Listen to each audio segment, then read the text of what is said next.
anak yang kedua akan menikah dengan perempuan kembar yang pertama. Nah, kebetulan anak yang pertama itu namanya Qabil, ganteng gagah. Iglima cantik putih mancung. Sementara adiknya kembaran yang kedua, Habil dan Labudda, itu tampak laki-laki yang tidak terlalu ganteng. Bahkan Labudda termasuk di bawah standar. Tetapi syariat harus dijalankan, bahwa Qabil harus menikah dengan Labudda dan Habil harus menikah dengan Iglima. Kalau antum milih calon istri cantik, lalu dibatalkan diganti dengan calon istri yang hitam pendek keriting jerawatan, kira-kira mau apa enggak? Mas, mau apa enggak?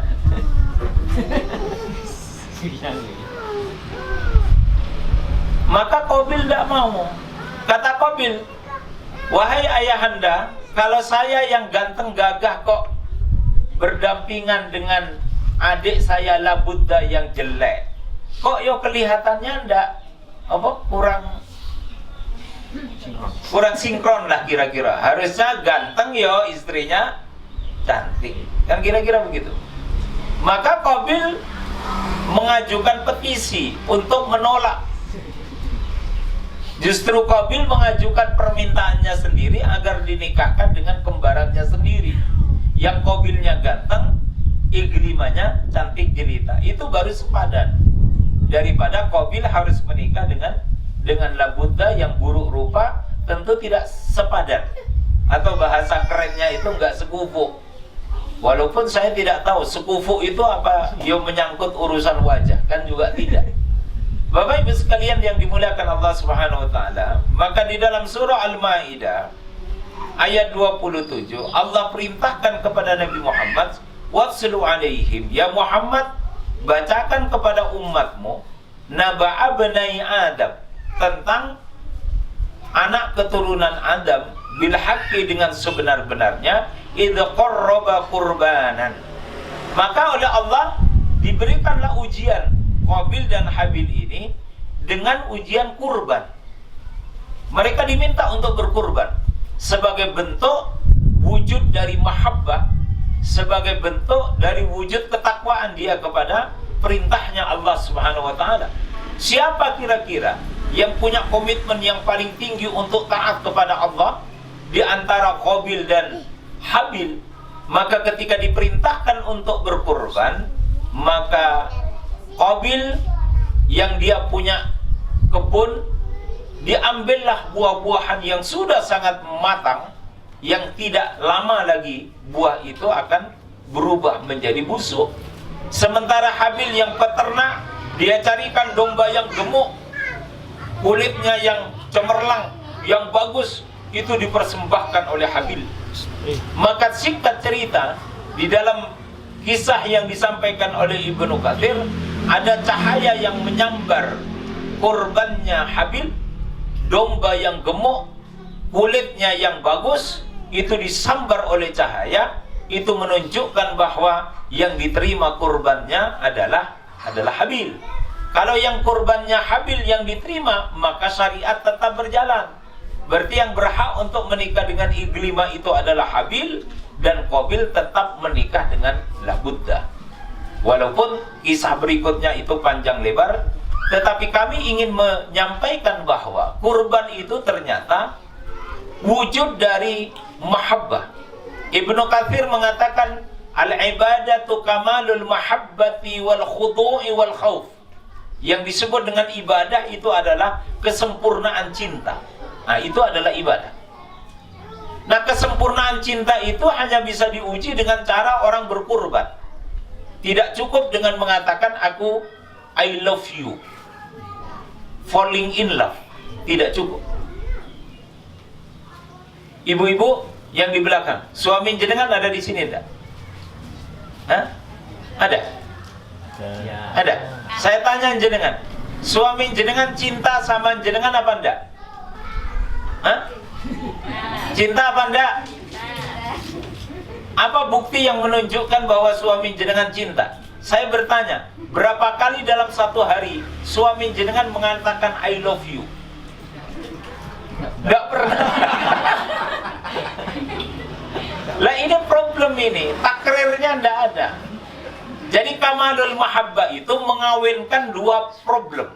Mengawinkan dua. Satu namanya takrir, diungkapkan. Kenapa nggak pernah mengungkapkan cinta kepada istri? Antum berapa kali sehari mengungkapkan cinta? Lah harus dirubah, katanya pencinta surga. Ibadah itu kamalul mahabbah. Mahabbah itu ada wujud ikrarnya. Kira-kira mulai nanti malam bisa enggak? Sebelum tidur minimal sekali diungkapkan. Sayang. Bisa enggak kira-kira? Mulai nanti malam. Dalam rangka untuk menunjukkan kamalul mahabbah. Lalu yang kedua, setelah di situ ada ikrar, ada takrir sebagai wujud dari kamalul mahabbah, maka yang kedua tidak usah diungkapkan. Apa itu? Pengorbanan. Mas, sebagai wujud rasa cinta kepada istri, apa yang jenengan sudah korbankan untuk istri? Berapa? Jangan-jangan jenengan tidak berkorban, tapi lebih banyak mengambil. Ibu-ibu sudah berkorban apa untuk suami? Untuk mengungkapkan kamalul mahabbah. Apa kira-kira?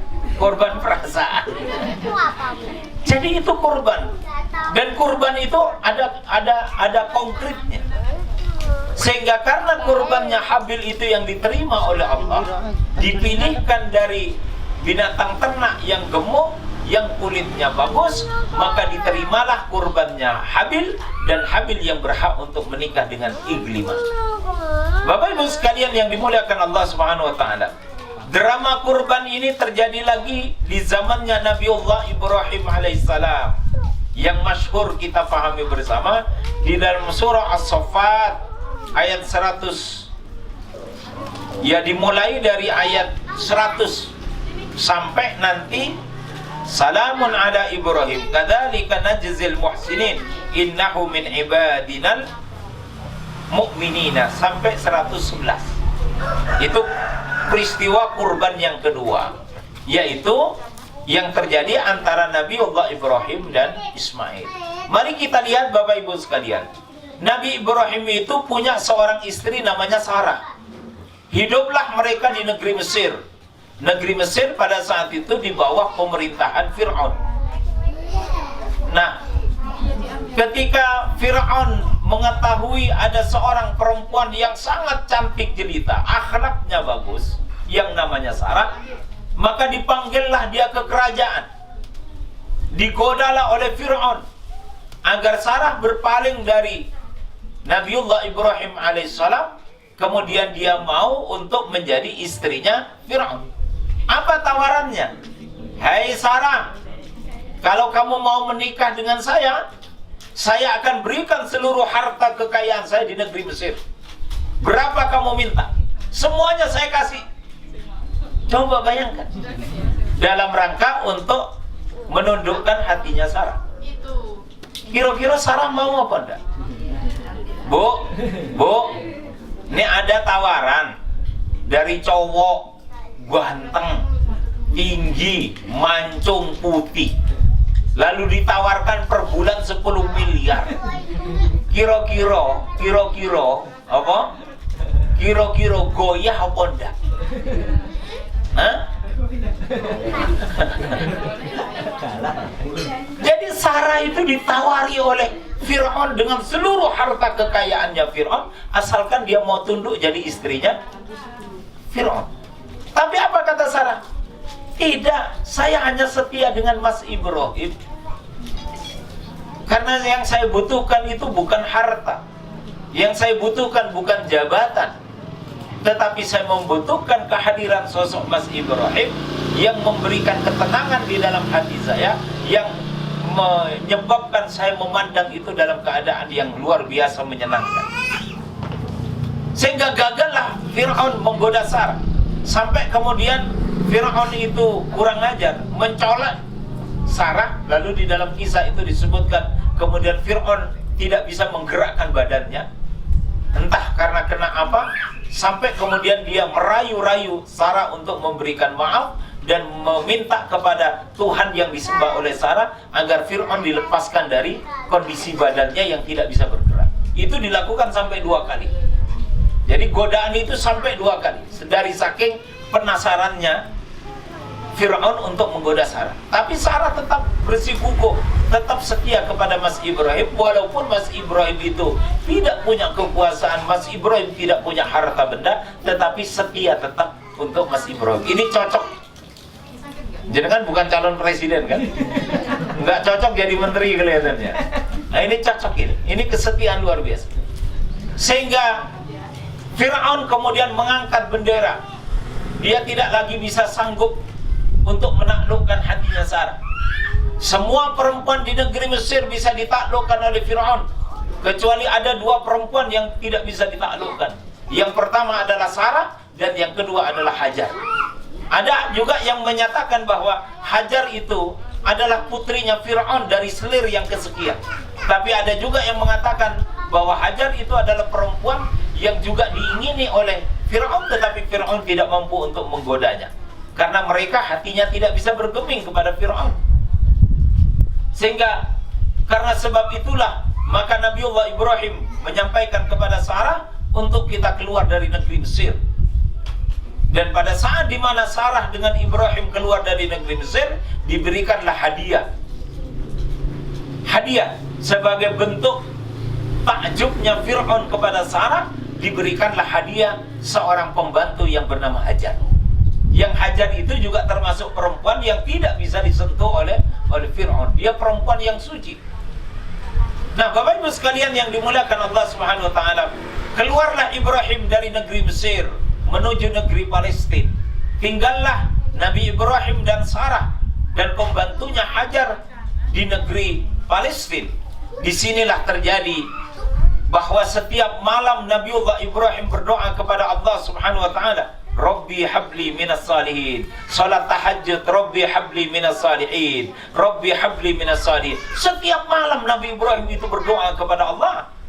Dan pada saat yang sama, ketika lirih Sarah mendengarkan setiap hari suaminya berdoa kepada Allah, Rabbi habli minas salihin, berikan aku keturunan, berikan aku keturunan, berikan aku keturunan. Tetapi Sarah ketika dia datang kepada para tabib meminta nasihat kepada mereka, semua tabib mengatakan, wahai Sarah, engkau tidak bisa ngasih keturunan untuk Ibrahim.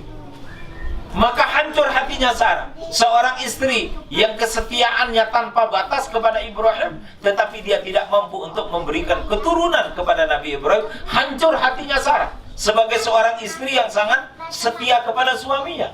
Dia tidak bisa memberikan. Kalau Nabi Ibrahim minta susu, dia usahakan susu. Mau minta paha sapi panggang, itu dicarikan oleh Sarah. Tetapi minta keturunan tidak bisa. Sarah tidak punya kuasa untuk itu. Bahkan para tabib mengatakan Sarah tidak bisa ngasih keturunan untuk Ibrahim. Maka ada gejolak batin yang luar biasa hebat di dalam hatinya Sarah. Sampai puncaknya Sarah kemudian mengusulkan kepada suaminya agar Ibrahim menikah lagi. Wahai suamiku, aku tidak bisa kasih keturunan kepadamu. Dan setiap malam engkau berdoa kepada Allah, Rabbi habli minas salihin. Semakin sering engkau berdoa, maka semakin sakit hatiku, karena aku tidak bisa kasih keturunan. Sudahlah wahai suamiku, ada jalan lain engkau punya keturunan. Menikahlah dengan perempuan yang kita kenal kesuciannya, kita kenal ketaatannya. Dia adalah Hajar, nikahilah Hajar. Siapa tahu dengan engkau menikahi Hajar, engkau bisa punya keturunan. Apa kata Ibrahim? Tidak Sarah, di dalam hatiku ini tidak ada perempuan lain kecuali Sarah. Luar biasa hebat. Padahal diminta loh itu. Coba, kalau bapak-bapak ini dikasih izin oleh istri, kira-kira berangkat apa enggak, Pak? Gaspol. Nggak ada izin aja lirik-lirik. Oh, Ibrahim tidak ada perempuan lain di dalam hati saya kecuali engkau, wahai Sarah. Sehingga hari itu gagal Sarah membujuk Ibrahim. Besoknya datang lagi dibujuk. Wahai suamiku, aku tidak bisa kasih engkau keturunan. Setiap malam engkau berdoa, Rabbi habli minas salihin. Semakin sakit hati saya. Sudahlah, engkau nikah dengan Hajar. Dia perempuan yang solehah. Aku ridho. Tapi apa? Kata Ibrahim, sekali lagi Ibrahim mengatakan, tidak Sarah. Karena di dalam hatiku ini tidak ada perempuan lain kecuali engkau. Sampai 3 kali Sarah itu membujuk Ibrahim untuk mau menikah dengan Hajar. Sampai kemudian datanglah perintah Allah. Kemudian Nabiullah Ibrahim menyetujui. Dan singkat cerita menikahlah Ibrahim dengan Hajar. Dan apa yang dikatakan oleh Sarah ternyata benar. Tidak lama kemudian Hajar hamil dan melahirkan seorang anak laki-laki di usia Nabi Ibrahim yang sudah 96, ada yang mengatakan 93 tahun. 93 menikah, mungkin sekitar 90. 4 tahun Nabi Ibrahim baru dikaruniai keturunan oleh Allah Subhanahu wa taala seorang anak laki-laki. Senang apa enggak? Penantian yang lama. Penantian yang lama.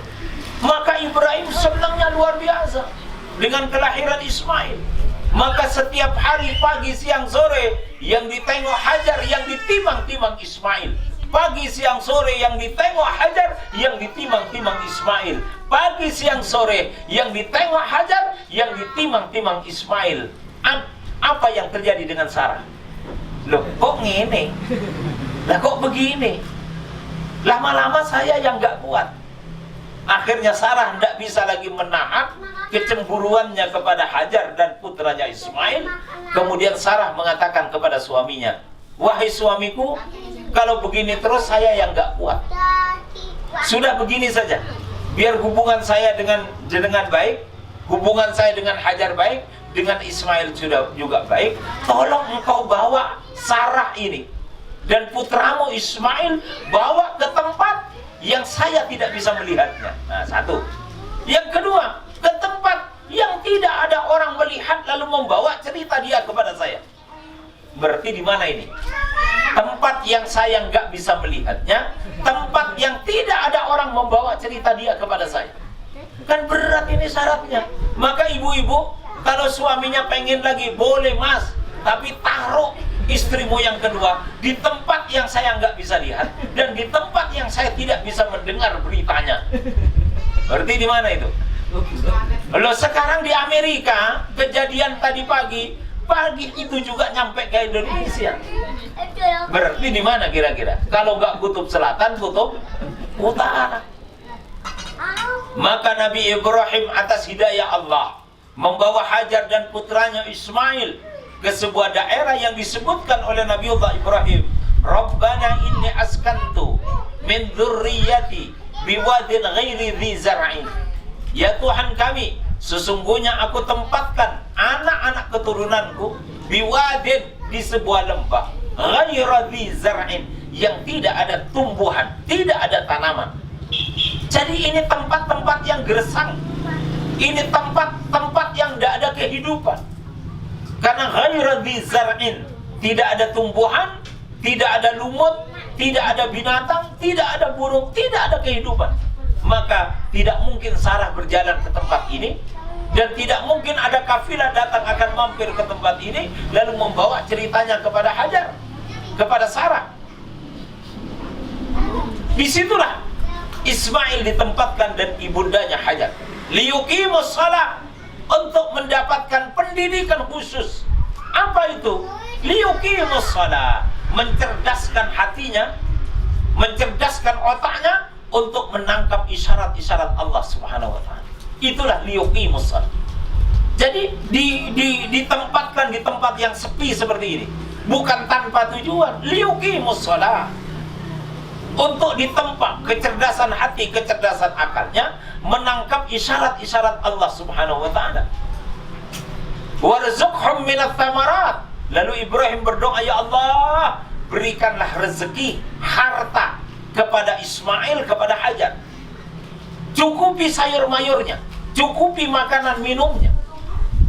waj'al af'idatan minan nas tahwi ilaihim, ya Allah, jadikan hati semua manusia rindu untuk pergi ke tempat ini. Jadi walaupun di situ tidak ada orang, tempat yang sepi, doanya Ibrahim, mudah-mudahan semua orang rindu kepada Ismail, rindu kepada Hajar. Dan doa ini dikabulkan oleh Allah Subhanahu wa taala. Liyuqimus shalah. Falamma balagha ma'ahu sa'ya, ketika tumbuh menjadi anak yang mulai bisa menggunakan akalnya. Ya kira-kira 5 tahun 7 tahun lah. 5 tahun 7 tahun. Ketika tumbuh, pendidikan liyuqimus shalahnya itu udah masuk, maka Ibrahim datang kepada Ismail, ya bunayya inni ara fil manam anni adbahuka fanzur madza tara. Hei Ismail, aku diperintahkan oleh Allah Subhanahu wa taala di dalam mimpi, aku disuruh untuk menyembelihmu, bagaimana pendapatmu? Nah, kan kira-kira begitu, gimana pendapatmu? Jadi di sini ada dialog antara Ibrahim dengan putranya. Karena ini menyangkut nasib ibu Ismail, karena menyangkut masa depan Ismail, karena ini menyangkut hidup matinya Ismail, maka Ibrahim berdialog, fandur madza tara. Undur itu artinya teliti, berpikir yang rinci, berpikir yang seksama. Fandur madza tara. Munadharah. Kan sering kau mendengar munadharah. Undur itu melakukan analisis. Fandur madza tara. Silahkan engkau pertimbangkan sematang-matang, sedetail-detailnya. Gimana pendapatmu? Lalu apa kata Nabiullah Ismail alaihissalam? Ya abati fa'al ma tu'mar. Silahkan engkau kerjakan wahai ayahandaku. Kalau memang itu adalah perintah dari Allah Subhanahu wa taala, laksanakan. Satajiduni insyaallah minas sabirin. Engkau akan dapati aku orang-orang yang sabar. Ini kan hasil liyuqimus shalah. Jadi kalau tidak ada proses liyuqimus shalah, kan tidak mungkin. Coba jenengan tanya putra jenengan yang umur 7 tahun. Le, aku diperintah Gusti Allah. Tidak usah pakai bahasa menyembelih. Aku diperintah oleh Gusti Allah, bawa ke Grojogan Sewu. Le, aku diperintah Gusti Allah untuk ninggalkan kamu sendirian di sini. Gimana? Kamu ridho apa enggak? Kira-kira gimana? Stres, Pak. Tegel. Liyuqimus shalah. Maka liyuqimus shalah itu sesungguhnya adalah untuk mencerdaskan hati dan pikiran, menangkap isyarat-isyarat Allah. Wujudnya takbir dalam salat itu. Tetapi tidak hanya sekedar takbir sampai salam, tetapi bagaimana melembutkan hatinya, mencerdaskan akalnya untuk menangkap isyarat-isyarat Allah Subhanahu wa taala. Itulah yang ada pada Ismail alaihissalam. Sehingga ketika ayahandanya Ibrahim menceritakan bahwa ada perintah Allah untuk menyembelihnya, maka tanpa proses berpikir yang panjang, jadi tanpa ada proses walaupun fandur, disuruh mikir yang panjang, disuruh mikir yang mendalam, tetapi kan suratul istijabah. Ismail suratul istijabah, kecepatan untuk merespon. Karena itu datangnya dari Allah. Tidak pakai lau kada wa kada, tidak pakai begitu. Tetapi ya abatif'al, wahai ayahanda, silahkan engkau lakukan. Matu'mar, apa yang diperintahkan oleh Allah Subhanahu wa taala. Ini yang hebat. Kalau menggunakan proses berpikir, maka Imam Al-Ghazali itu mendefinisikan akhlak itu gharizah. Jadi refleks kebaikan. Kalau melalui proses berpikir, kata Imam Al-Ghazali, itu bukan akhlak. Yang disebut akhlak itu refleks. Ada pengemis minta, langsung masuk kantong, keluarkan kasih. Nah, itu namanya akhlak. Tapi nek masih dipilah-pilah begitu, ya itu bukan akhlak. Jadi refleks, kebaikan itu refleks. Kalau sudah melalui proses berpikir, kata Imam Al-Ghazali, itu bukan lagi akhlak. Nah, sebagaimana Ismail diberikan kesempatan oleh Ibrahim berpikir yang panjang. Ibrahim tidak terburu-buru, tetapi Ismail suratul istijabah karena kekuatan basirah, kecerdasan hati, kecerdasan akal, menangkap isyarat-isyarat Allah. Maka tanpa proses berpikir yang panjang, ya abati fa'al ma tu'mar, silahkan engkau laksanakan wahai ayahanda. kalau memang itu perintah dari Allah Subhanahu wa Ta'ala.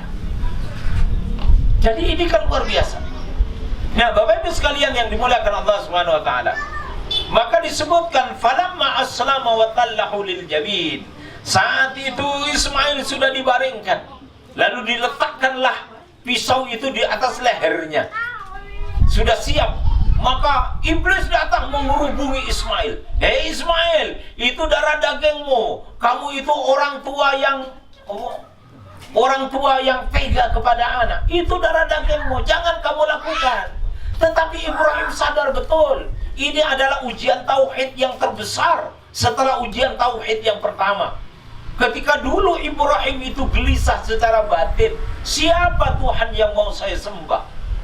Maka ketika malam hari melihat bintang, Ibrahim mengatakan, ini Tuhan saya. Tapi bintang pun kalah terang dengan bulan. Maka Ibrahim mengatakan, bulan ini Tuhan saya. Cahayanya jauh lebih terang dibandingkan dengan bintang. Tetapi ketika terbit fajar, matahari muncul, bintang pun cahayanya hilang. Maka Ibrahim mengatakan, aku tidak senang dengan Tuhan yang hilang. Maka inilah matahari Tuhan saya, cahayanya menyeluruh alam semesta. Ini Tuhan saya. Tetapi matahari di sore hari pun hilang. Maka Ibrahim mengatakan, la uhibbul afilin, aku tidak senang sama Tuhan yang hilang. Sehingga kesimpulan akhir di dalam proses pencarian itu, Ibrahim mengatakan apa? Ini wajjahtu wajhiya lillazi fataras samawati wal arda hanifan muslimah wa ma'ana minal musyrikin. Jadi Ibrahim meneguhkan, ya Allah, ya Tuhan yang menciptakan langit yang bumi dan bumi, Engkau yang pantas aku sembah. Engkau yang pantas aku sembah. Dan saya bukan termasuk yang mensekutukan Engkau dengan siapapun.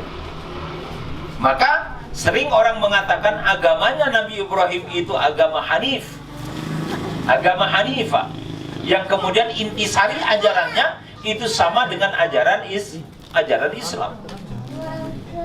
Maka di sini ujian keimanan selesai. Bagaimana Ibrahim menggunakan kekuatan rasional, menggunakan kekuatan hati nurani untuk mencari Tuhan. Kan belum muncul sahifah, belum turun. Sahifah belum turun. Tetapi Ibrahim ingin menyampaikan kepada kita bahwa orang yang berpikir secara murni, hidayah bisa masuk. Orang yang berpikir secara jujur, hidayah bisa masuk. Kadang-kadang orang tidak perlu dijejali dengan ayat-ayat Quran, hadis-hadis Nabi, tetapi dikenalkanlah kepada akalnya itu, akal rasional yang murni yang namanya aklus salim. Karena di dalam aklus salim itu ada hidayah Allah Subhanahu wa Ta'ala. Maka hidayah yang paling rendah itu, kalau kita baca kitab Tafsirul Quranil Azim Ibnu Katsir, itu yang pertama adalah al-his, ihdinas siratal mustaqim. Maka hidayah level yang paling rendah namanya al-his. Al-his itu rasa. Mas, jenengan deh aktivis muslim, nongkrong-nongkrong, duduk-duduk di sini ngobrol bercengkrama. Tiba-tiba ada gadis naik sepeda motor jatuh di depan situ. Sekwilda bupati buka paha tinggi-tinggi, wilayah dadanya kebuka, jatuh di situ. Mohon maaf, kira-kira apa yang jenengan akan lakukan? Mas, halo. Kira-kira jenengan mau ngapain? Kan menolong. Oh, panggil ambulan apa menolong? Berarti jenengan masuk dulu ke belakang, kan? Panggil ambulan. Atau langsung menolong? Langsung menolong. Pertanyaan saya, perlukah untuk menolong perempuan yang jatuh itu untuk membuka dulu ayat Quran? Itu dalilnya Quran surat apa, ayat berapa? Perlukah kita membuka Sahih Bukhari? Kira-kira itu hadis yang keberapa? Bahwa kalau ada orang naik sepeda motor jatuh, itu harus ditolong. Lalu apa dasar antum bisa langsung menolong orang itu? Apa dasarnya? Dasarnya itu al-his, rasa. Sehingga rasa pada level-level tertentu, tanpa hidayah Quran dan hadis, dia bisa mengenal kebaikan, dia bisa berbuat baik menggunakan rasa. Tetapi rasa tidak 100% bisa mendekatkan pada sumber kebaikan. Apa contohnya? Orang merokok. mohon maaf, merokok itu pakai rasa atau pakai akal? Ada yang merokok nggak di sini? Wah, ini repot nih ini. Ngobrol dengan saya tanya jenengan, rokok, orang merokok itu pakai rasa atau pakai akal? Rasa. Rasa. Pakai rasa. Sepanjang rokok itu enak, orang tetap akan merokok. Rokok itu pakai rasa. Maka hidayah yang kedua di atasnya lagi, level hidayah di atasnya lagi, namanya al-aqlus salim. Sebagaimana yang dipraktekkan oleh Nabi Ibrahim. Hidayah itu bisa masuk dengan menggunakan aqlus salim. Maka para ahli kalam menciptakan ilmu namanya ilmu mantik, ya tahu? Untuk melayani logiknya Aristoteles di Yunani. Jadi Aristoteles kan menulis buku. Salah satu produk dari buku itu adalah logika. Nah, maka kalangan ulama kalam menciptakan ilmu namanya ilmu mantik. Nah, ilmu mantik ini mengenal Allah dengan menggunakan aqlus salim, sebagaimana yang dipraktekkan oleh Nabiullah Ibrahim alaihi salam. Nah, Bapak Ibu sekalian yang dimuliakan Allah Subhanahu wa taala, kembali pada orang yang merokok tadi. Jadi kenapa kalau jenengan lihat bungkus rokok, maka di situ akan tertera gambar orang merokok akan menyebabkan penyakit jantung, kanker. Itu kan penyakit-penyakit yang menakutkan. Bahkan dikasih gambar foto orang bolong tenggorokannya. Pertanyaan saya, perokok menurun apa enggak? Enggak. Karena salah pendekatan. Yang ditulis di bungkus rokok itu pendekatan akal. Berdasarkan penelitian dokter, orang yang merokok bisa kena jantung, kanker, terus bisa bolong ini dan macam. Itu pendekatan akal. Mereka lupa bahwa para perokok itu menggunakan pendekatan apa? Rasa. Jadi nggak connect. Seng satunya ngerokok pakai rasa, seng dokternya menjelaskan pakai akal. Lah orang merokok nggak pakai akal kok. Orang merokok itu akalnya hilang. Yang muncul apa? Rasa. Sehingga kalau mau perokok itu berhenti, maka hilangkan rasa nikmat pada rokok. Jadi kalau ibu-ibu itu punya saudara kok merokok, itu gampang. Cari saja buah mahoni. Tahu buah mahoni? Yang putih itu, ditumbuk, nanti kasih di filternya itu. Semuanya satu bungkus itu. Nanti kalau bapaknya atau saudara laki-lakinya merokok, dia mau merokok, kok pahit ya? Pasti dibuang. Ngambil lagi, pahit lagi, dibuang. Berhenti, Pak. Lah repotnya terus main catur ke tetangga. Lah di tetangga, lah kok metodenya enak, lah kok di rumah enggak. Jadi intinya Bapak Ibu sekalian, jadi hidayah itu bisa masuk lewat kekuatan akal. Nah, hidayah level yang tertinggi namanya Al-Qur'anul Karim. Nah, Bapak Ibu sekalian yang dimuliakan Allah Subhanahu wa taala, jadi kekuatan tauhid Ibrahim itu diperoleh dengan mengerahkan kekuatan akal dan kekuatan rasa. Itu pengenalan tauhid yang paling hebat. Beda dengan kita-kita yang sejak lahir memang sudah Islam. Akan berbeda halnya dengan ketika sudah dewasa baru bertemu dengan Islam. Seperti Ustadz Yahya Baloni. Itu berbeda. Bapak Ibu sekalian yang dimuliakan Allah Subhanahu wa taala, maka ketauhidan Ibrahim ini diuji pada level yang lebih tinggi lagi ketika Allah perintahkan kepada Ibrahim untuk menyembelih putranya. Ini ketauhidan yang paling hebat. Jadi di situ ada confuse. Apa yang saya bilang confuse? Satu sisi dia anak saya cinta kepada anak saya. Di sisi yang lain, di situ ada perintah Allah. Ini kan dilema.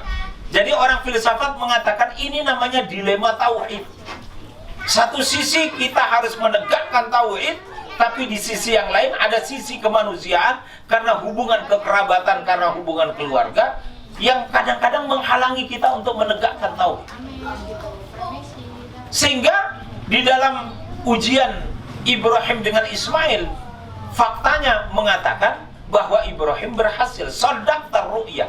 Walaupun iblis datang menggoda, luar biasa. Tapi semua nggak ada yang diindahkan oleh Ibrahim. Karena ini tauhid. Ini perintah Allah. Bukan semata-mata cinta seorang Ibrahim kepada anaknya Ismail. Ini perintah Allah. Maka perintah Allah harus ditegakkan lebih tinggi dibandingkan kecintaan kepada istri, dibandingkan kecintaan kepada anak. Dan diterlentangkan Ismail. Sudah ditaruh pedang di atas lehernya. Kepasrahan falamma aslama, kepasrahan Ibrahim, kepasrahan Ismail menyebabkan Allah kemudian mengatakan qad shaddaqtar ru'yah.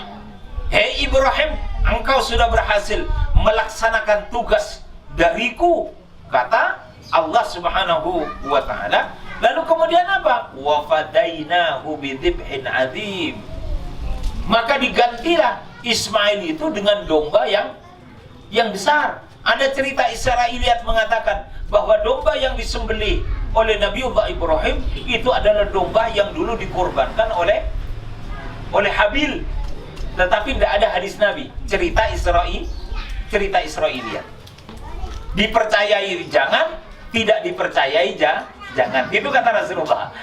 Ya, cerita Israiliyat itu dipercaya jangan, tidak dipercaya jangan. Yes, itu dianggap apa istilah ini gitu itu. Hah? Ya kira-kira begitu. Cerita Israiliyat itu kan unik-unik. Kalau untuk mendongeng itu cerita Israiliyat paling enak itu. Tapi yang bahaya terus dipercayai. Lah itu menyalahi hadis Nabi. Karena ini orang dewasa, ya saya sampaikan ceritanya begitu.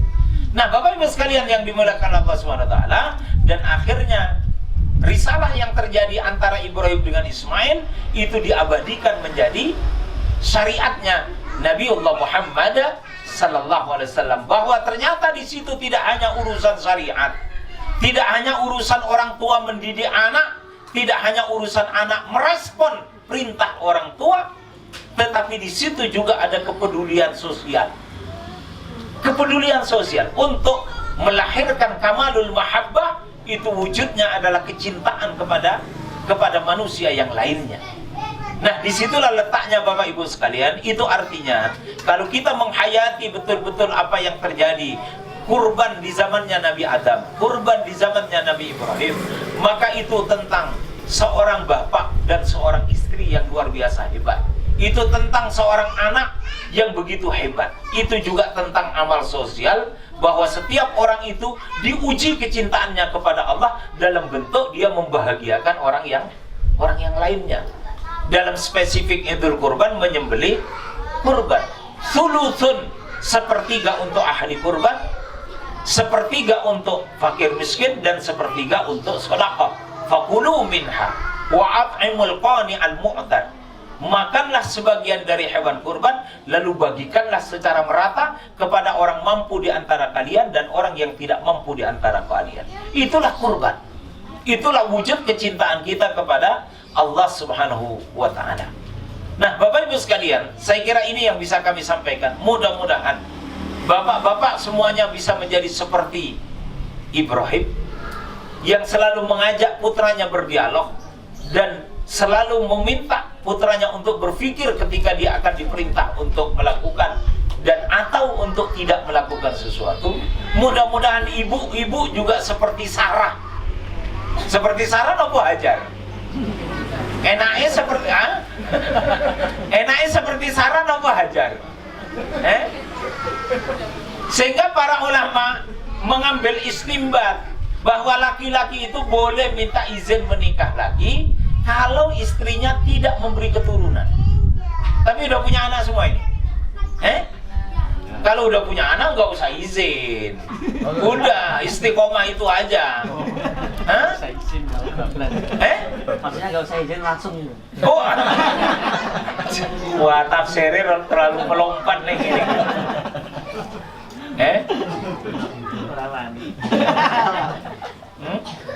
Nah, Bapak Ibu sekalian yang dimuliakan Allah Subhanahu wa ta'ala, jadi itu saya kira yang bisa kami sampaikan. Jadi ada banyak pelajaran yang kita ambil. Salah satu yang belum saya ungkapkan itu adalah suami istri yang susah punya keturunan bisa belajar kepada Ibrahim, tapi juga bisa belajar kepada Nabi Zakaria, tapi juga bisa belajar kepada istrinya Imran. Tiga-tiganya sulit punya keturunan, tiga-tiganya divonis mandul oleh tabib, tetapi faktanya tiga-tiganya bisa punya keturunan. Kalau Nabi Zakaria, dia berdoa dengan sabar kepada Allah, makan makanan yang sehat, periksa ke dokter. Kalau Nabi Ibrahim nikah dengan perawan yang lebih muda, lalu punya keturunan. Kalau Hannah dengan cara bernadar, kalau saya nanti punya anak, saya akan serahkan ke Baitul Maqdis. Kira-kira jenengan kalau punya keturunan enak niru yang mana? Zakaria, Ibrahim, opo Imran? Ibrahim. Wes nek bapak-bapak wes dari sonone wes Ibrahim. Ya, ini saja yang bisa kami sampaikan. Kalau ada tanggapan pertanyaan kami persilakan. Barakallahu fikum. Assalamualaikum warahmatullahi wabarakatuh. Waalaikumsalam warahmatullahi wabarakatuh. Mungkin ada pertanyaan dari ibu-ibu atau bapak-bapak.